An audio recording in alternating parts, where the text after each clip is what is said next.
Sintep cobra uma posição mais clara da Secretaria Estadual de Educação, que divulgou a existência de aproximadamente 11 mil alunos fantasmas na rede estadual. E para falar sobre esse e outros assuntos, a gente conversa ao vivo com o secretário adjunto de Políticas Educacionais da SEDUC, Gilberto Fraga. Boa tarde, secretário. Boa tarde. Boa tarde. Secretário, vamos começar por esse assunto aí da cobrança do Sintep que a Evânia acabou de colocar. Eles dizem o seguinte, que não faltou apenas critério, que teria faltado inclusive responsabilidade do governo do estado no momento em que se divulgou essa questão aí dos 11 mil alunos fantasmas. Bom, o que nós estamos fazendo é um monitoramento nas escolas para a identificação documental dos alunos. Como que isso acontece? No início do ano, um pai ou mesmo um jovem, ele faz um cadastro com vistas a uma matrícula. E essa matrícula, ela só é efetivada no instante em que se entrega a documentação. Nós fizemos um monitoramento agora em junho e nós não encontramos este documento. Se não existe o documento, não existe o matriculado. Essa ação de rotina nos espantou pelo número de inconsistência que nós encontramos, chegando aí a 10.813. O que o sindicato cobra é talvez por um estranhamento de nós estarmos fazendo isso, porque nós estamos levando a sério aquilo que devemos fazer enquanto instituição, qual seja verificar se nós estamos pagando um professor para uma turma que existe, se nós estamos constituindo uma equipe gestora, inclusive com gratificação, para aquilo que existe. E eu estranharia uma cobrança se fosse o contrário. Agora, nós estamos fazendo o que devemos fazer. Quando nós fomos às escolas, nós fizemos um monitoramento acompanhado pela equipe gestora da escola. Ou seja, estavam lá o diretor, o secretário da escola, o coordenador e passamos a contar os alunos. Quando nós não identificamos isso, foi notificado e o diretor assinou esse termo de notificação dizendo, de fato, esse aluno não existe, portanto, então é preciso que seja dado baixa. E aí, essa baixa resultou num volume quantitativo, inclusive, de economia financeira para o Estado. Secretário, a gente pode dizer, então, que houve negligência ou até má fé, porque já que esses professores, essa equipe, como o próprio Sintep diz, que é uma equipe muito grande, responsável por esse quadro, por esse número de alunos, deixou que isso acontecesse? Só complementando o que a Evânia coloca, porque esta escola recebe os repasses de acordo com os alunos matriculados. A negligência com certeza aconteceu. A má-fé nós só saberemos no instante em que é dado uma oportunidade para que os dirigentes eles possam dizer por que isso aconteceu e aí encaminhando-se para o setor jurídico, sendo o caso de se abrir um processo administrativo disciplinar e com direito à ampla defesa, aí nós vamos verificar se houve um interesse, então, de se apropriar indevidamente de um recurso que poderia caracterizar uma má-fé.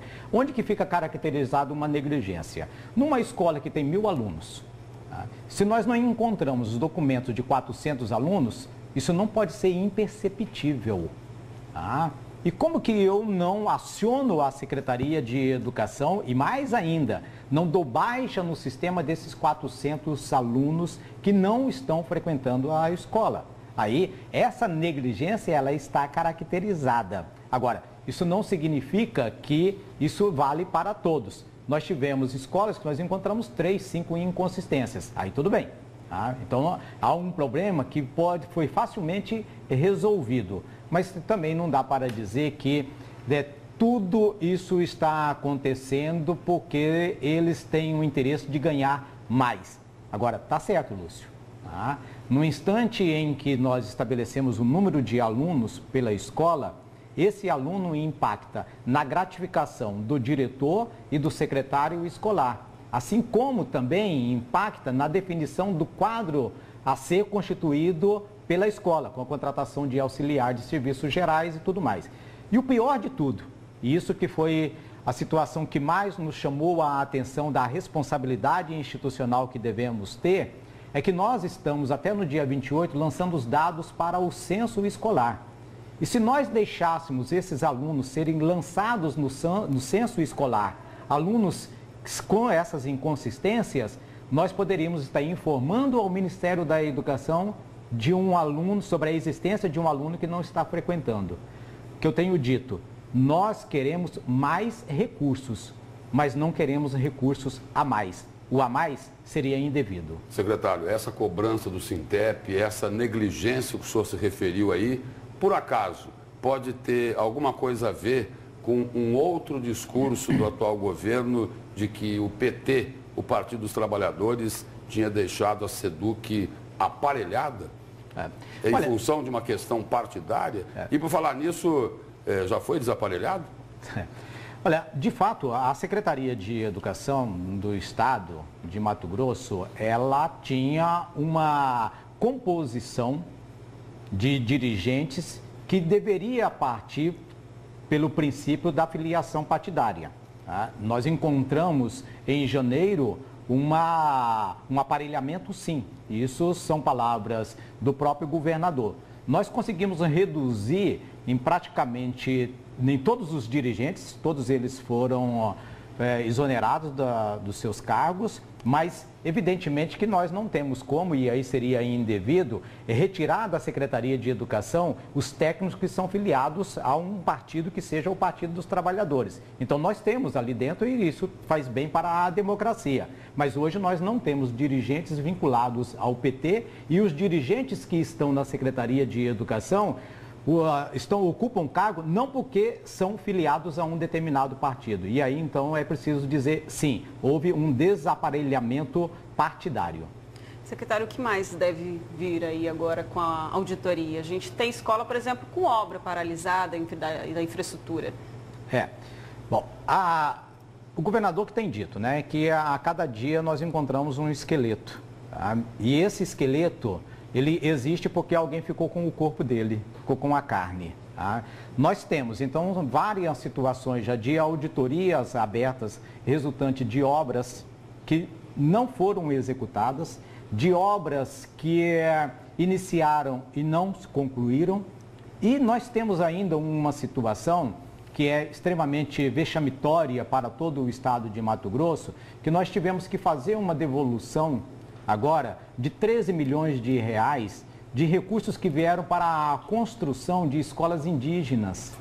Eram para agora construir 28 escolas indígenas e não foram construídas e houve um expirar de prazos de realização do convênio. Quando nós temos uma precariedade das escolas indígenas, algumas escolas funcionando como tapera e a não execução por parte da Secretaria de Educação faz com que nós devamos devolver esse dinheiro. Isso é lastimável. Isso tudo são situações que mostram que não havia uma preocupação de atendimento ao público, uma despreocupação total de se fazer uma educação de qualidade. E uma outra prova disso, basta verificar os indicadores que nós obtivemos nesses últimos 10 anos, em que a qualidade ela esteve completamente distante de tudo aquilo que foi praticado em termos de educação. Ou seja, nós tivemos gasto, mas não tivemos investimento. Secretário, e aquela história lá dos milhares de aparelhos de ar-condicionado que foram adquiridos, mas que nas escolas a rede elétrica não estava preparada. Isso já foi solucionado? Aí são 3 situações. Né? O Ministério da Educação, ele elaborou um programa de climatização das escolas. O Estado de Mato Grosso, através da SEDUC, é signatário de um termo de cooperação. Então, o Ministério ele fez um registro de preço e adquiriu equipamentos. E repassou recursos para o Estado para adquirir esses equipamentos. E esses equipamentos foram adquiridos. Tá? Nós temos hoje 6.950 aparelhos que não foram instalados, mas eles foram adquiridos. Qual era a contrapartida do Estado? Fazer a instalação de um poço de transformação e a instalação interna da unidade escolar. Quando essas duas ações antecedentes não foram realizadas, o aparelho está parado. Então, parece até os vagões do VLT, né? Compraram uns já 3 estão anos comprados. antes. É porque não foi combinado lá com a Espanha que poderia atrasar. Eles cumpriram o prazo e nós não cumprimos com o nosso prazo. Aí o que nós fizemos agora em relação à climatização? Acertamos com a empresa fornecedora a facilitação da instalação desses postos de transformações. Estamos repassando os recursos para as escolas para fazerem as instalações internas e daí então nós garantimos que as crianças tenham e os profissionais da educação tenham a dignidade, porque o que está dito é ar-condicionado não é luxo, é necessidade. Secretário, obrigado pela presença e pelas informações aqui no Jornal do Meio-Dia. Muito obrigado, boa tarde a vocês. Muito obrigada, secretário.